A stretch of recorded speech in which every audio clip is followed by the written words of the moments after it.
पश्यैतां पाण्डुपुत्राणाम् आचार्य महतीं चमूं व्यूढां द्रुपदपुत्रेण तव शिष्येण धीमता।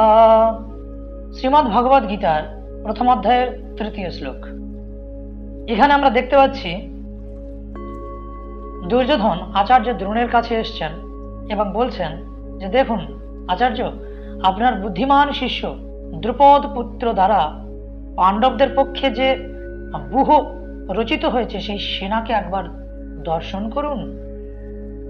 এই দুটি বাক্যের মধ্যেই কিন্তু দুর্যোধনের অগাধ কূটনীতিজ্ঞতা একেবারে তুলে ধরা হয়েছে। প্রথম কথা হলো, তিনি দ্রোণাচার্যের কাছে কেন এলেন? কারণ তিনি তার গুরুদেব, আচার্য দেব। দ্বিতীয় কথা হলো, এসেছেন ঠিক আছে, এই কথাগুলো কেন বলছেন? তিনি প্রথমে বললেন যে আপনার বুদ্ধিমান শিষ্য ধীমতা। আপনার বুদ্ধিমান শিষ্য কথাটা বলার মধ্যেই কিন্তু প্রথম কটাক্ষটা নির্দেশিত হয়েছে। তিনি বলতে চাচ্ছেন যে ধৃষ্টদ্যুম্নকে আপনি বুদ্ধিমান করেছেন, আপনি বিচক্ষণ করেছেন আপনার শাস্ত্রজ্ঞান, আপনার শস্ত্রজ্ঞান দ্বারা।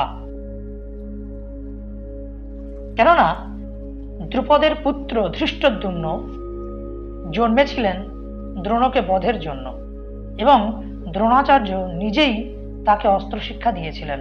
সেই জন্য প্রথম কটাক্ষ করলেন যে আপনার বুদ্ধিমান শিষ্য। পরের কটাক্ষটা করছেন দ্রুপদ পুত্রেণা। ওখানে ধৃষ্টদ্যুম্নেন বললেন না, দ্রুপদ পুত্রেণা। তার একটা কারণ হতে পারে ছন্দপতনের জন্য। আরেকটা যেটা মূল কারণ সেটা হচ্ছে যে দ্রুপদের সাথে আপনার এত শত্রুতা, সেই দ্রুপদের পুত্রই আপনার বিপরীতে রয়েছে। দুটি বাক্য দ্বারাই আপনার বুদ্ধিমান শিষ্য এবং দ্বিতীয় কথা দ্রুপদের পুত্র, এই দুটি কথা বলে দ্রোণাচার্যকে উত্তেজিত করার প্রচেষ্টা তিনি করেছেন। এখানেই তার কূটনীতিজ্ঞতাকে আমরা জানতে পারি। এর পরে শ্লোকে যখন আমরা দেখব, সেখানে তিনি পিতামহ ভীষ্মকেও কটাক্ষ করতে ছাড়ছেন না। কারণ তিনি জানতেন যে দুর্যোধনের পক্ষে যারা যারা যুদ্ধে অংশগ্রহণ করেছেন তাদের মধ্যে দুটো মহারথী, এক দ্রোণাচার্য এবং দ্বিতীয় হচ্ছেন পিতামহ ভীষ্ম। এরা দুজনেই শারীরিক দিক থেকে যদিও দুর্যোধনের হয়ে যুদ্ধ করছেন, কিন্তু মানসিক দিক থেকে সম্পূর্ণভাবে পাণ্ডবদের পক্ষে।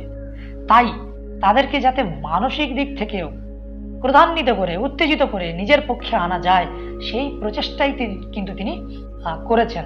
এই শ্লোকেই তার একটা ঝলক আমরা দেখতে পাই। তাহলে উচ্চারণটা আরেকবার দেখে নেওয়া যাক।